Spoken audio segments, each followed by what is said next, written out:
Hi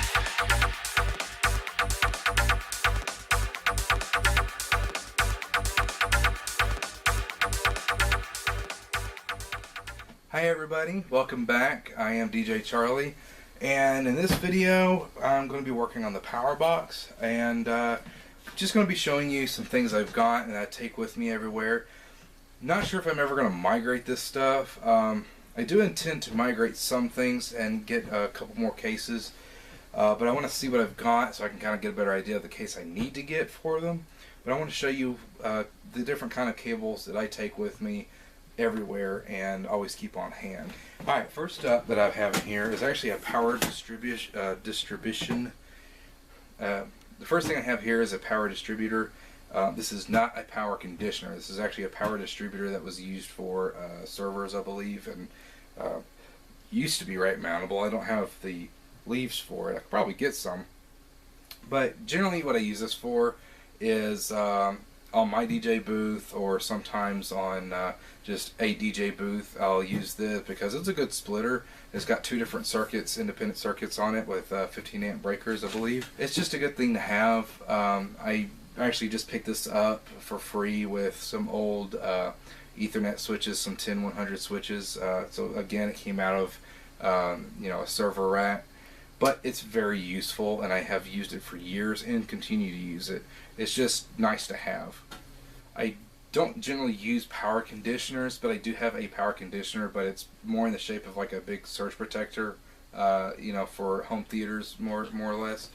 But I do use it sometimes, especially for the DJ booth, just because sometimes it's not on the same circuit as the rest of my sound equipment.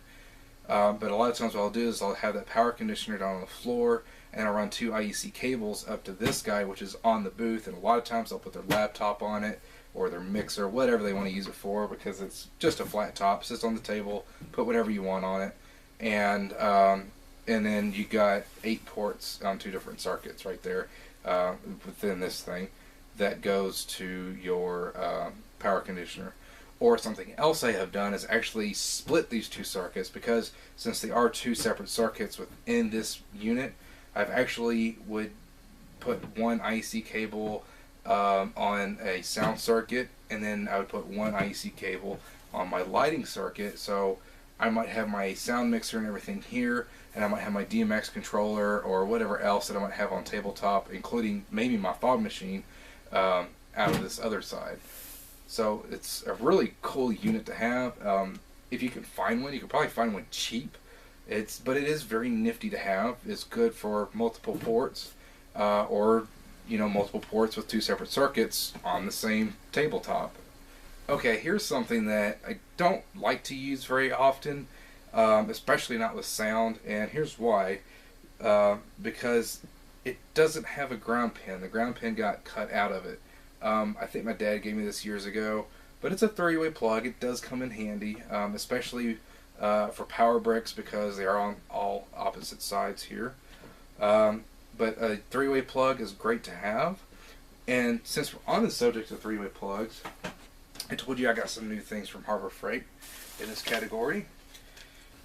This is great because it's a 12 gauge cable, so that means I can take this off my main line and then split it for 2 different power amps, which is perfect. I can split it to 3 different power amps if I need to, or lines of speakers, whatever, and keep it on my sound circuit, or I can use it for lighting if I need to. And the thing I like about it is, again, it's a heavy gauge cable, but it's also got wide power plugs, so if I have power bricks or anything, it's going to fit more than likely. Okay, next is your average extension cord that you can get from pretty much any store. It does have 3 plugs at one end, and it is only 2-prong, which most of them are. You can get these in 3-prong versions, which are great, or even better, because they are grounded, but this particular one is not grounded. But I do like having 1, 2, or 3 of these around, because I'll use these for charging stations, some lighting, accent lighting, especially the Christmas party that I did last year. I used this for lighting my Christmas lights that I had around DJ table, and so it's just a good thing to have with you, and they're very inexpensive. So go buy you a handful of these, maybe of varying lengths. They're useful to have and don't really hurt the wallet too much. Okay, so next you have just your basic extension cords. Now I'm going to show you some different extension cords I have, and I'll explain why. For one is your basic orange, contractor grade extension cable. I believe this is probably 25 foot. And I carry different ones for different reasons. I don't like buying these orange ones, but they're generally the cheaper ones to buy. But the reason I don't like buying these orange ones is because I can't use them a lot of times. But certain cases of these are great.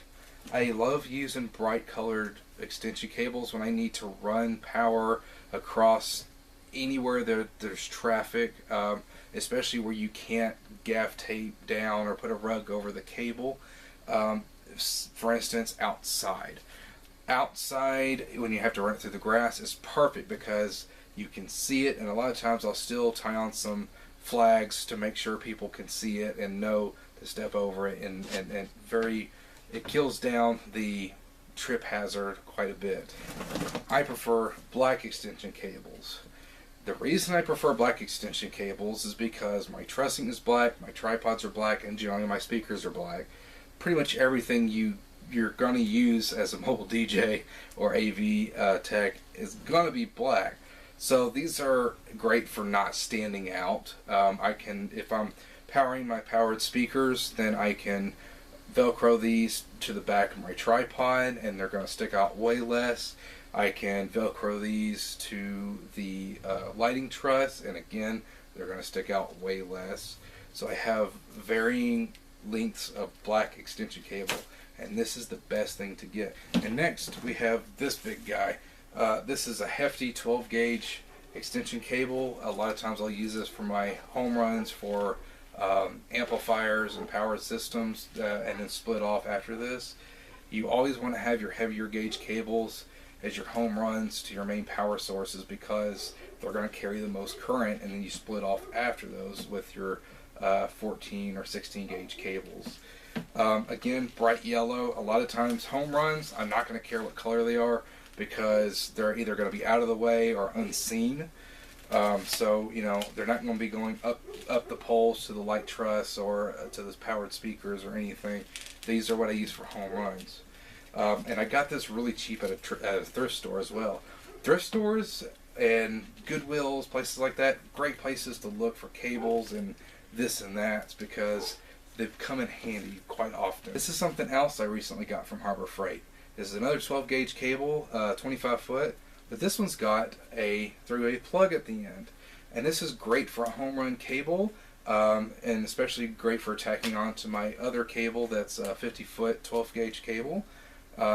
Because you can split off right there into your power strips or directly to your amplifiers, powered speakers, so on and so forth. Again, didn't cost very much comparatively to most cables at Harbor Freight, but because it is 12 gauge, it did still cost a little bit. I want to say, actually I think this one was 20 bucks, so not bad for a 12 gauge. And here we have a white extension cable. Again, I do like using this sometimes to let people see it if I need to run it in grass or such things. A lot of times I use this merely as a backup, or I'll use this back in the booth because back there doesn't matter so much. I'm not trying to hide the cable so much. But it is sometimes good, especially if you're using scrims and such, if you're actually running up things that are white. Most times they're going to be black, but sometimes you do need white cables. So good to have variety. But I have a ton of these IEC cables, and you've heard me say IEC a lot, and if you don't know what that is, it's your basic power cable that runs on pretty much all your power amplifiers, your powered speakers, computers, computer power supplies. It's a very basic, common power plug. And I have many of these of varying gauges and lengths. I always use my heavier ones for my higher powered amplifiers or speakers, and then I'll use the thinner gauge ones for all my LED lighting and stuff that doesn't take much power. Okay, here's that power conditioner I was telling you about earlier. Like I said, looks more like a power surge protector or a power strip of some kind for home theaters. It's got all this junk over here that I don't really care about. It does have one nifty thing in it, and it's got USB charging ports. Never really use it, but it is there, and I think a couple of my DJs have actually used it, or a couple of performers have used it. But generally I keep this on the ground. It's great because it's got multiple plugs. Again, it is a power conditioner, but it has also got these wide set plugs for power bricks and wide power adapters. Here's something else I wanted to show you. This was a really interesting find, and I think there's a lot more out there nowadays like this, but I've had this for several years. This is just your average Joe surge protector power strip, but it's got a 14-foot cable on it, and it's actually, I believe, a 14 gauge cable at that. So a very good thing to have for powered speakers. You know, you can run your amplifiers and such off of it. Just keep in mind it does have a 15 amp circuit breaker in it. I don't generally recommend running your power amps through a power strip or a surge protector, me personally. But you know, if you have powered speakers that don't draw much, this is ideal for it. What I always use this for is when I run my light truss, my 10-foot truss, I will Velcro this on the back of the rail, on the back of the I-beam, and plug all my lights into it. And I love it. Again, it's got spaced plugs, 2 spaced plugs for power bricks, for like my micro laser, or anything that has a wide power brick. It's very versatile and very good to have. Alright, I think that's it for this video, so catch my next video.